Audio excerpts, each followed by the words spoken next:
À la rentrée 2011, une nouvelle série est proposée, la série Sciences et technologies de l'industrie et du développement durable. Elle prépare à une poursuite d'études pour devenir technicien supérieur du secteur industriel ou ingénieur.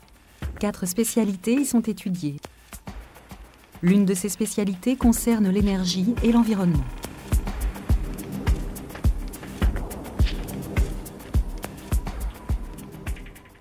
Donc nous allons travailler aujourd'hui sur un système de production d'énergie pour un voilier et ses consommateurs d'énergie.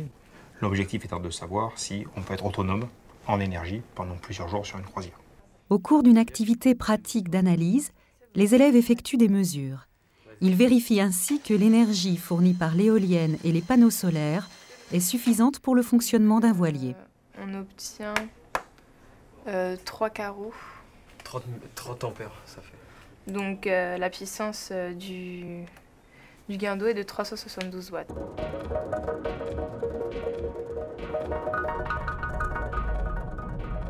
Au rond-point, tournez à gauche, 3e sortie. Puis, tenez la gauche.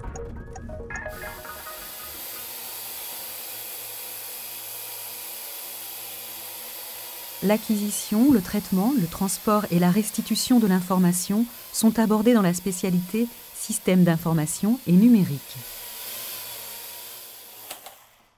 Alors, t'as réussi à capter les différentes trames ou pas? Ouais, alors je vais ouvrir ça avec Wireshark tout de suite.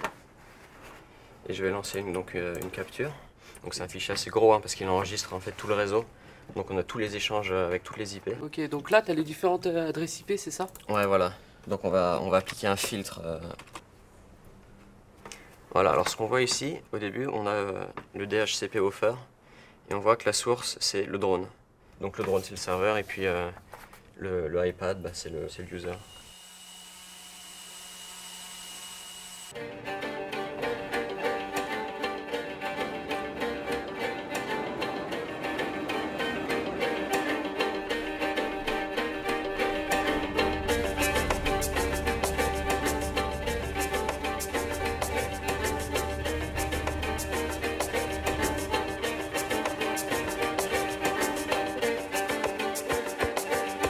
Dans la spécialité architecture et construction, l'étude et la conception de construction sont étudiées dans une démarche de développement durable. Donc la pile avec la masse déportée vibre plus que l'autre, quoi. Oui. D'accord. Bah tu peux passer à 120. C'est bon. Vous en êtes où? À 120 translations par minute. Pourquoi vous faites ça? Pour calculer le maximum de l'oscillation.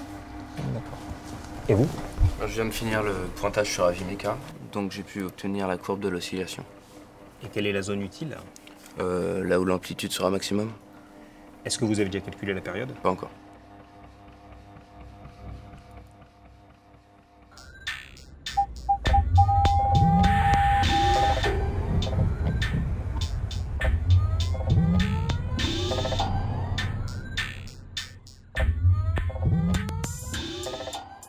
Je vous ai appelé pour une revue de projet parce que dans 2 semaines, en fait, on aura enfin la machine pour fabriquer la voiture. On a vu la semaine dernière qu'on avait des problèmes d'aérodynamique sur les ronds arrière. La spécialité innovation technologique et éco-conception a pour objet l'étude et la recherche de solutions techniques innovantes en intégrant la dimension design et ergonomie. C'est une zone de cassure. Donc ça... Les élèves doivent réaliser une maquette de voiture. Dans ce projet de conception, le travail collectif s'appuie essentiellement sur la simulation. Celle-ci permet de tester et de corriger l'aérodynamisme du véhicule. Donc voilà, on voit que c'est bon. Bon, là, on voit qu'il n'y a pas beaucoup de troubles, donc l'aérodynamique est bonne. Ok, bah, je peux lancer la simulation de fabrication alors.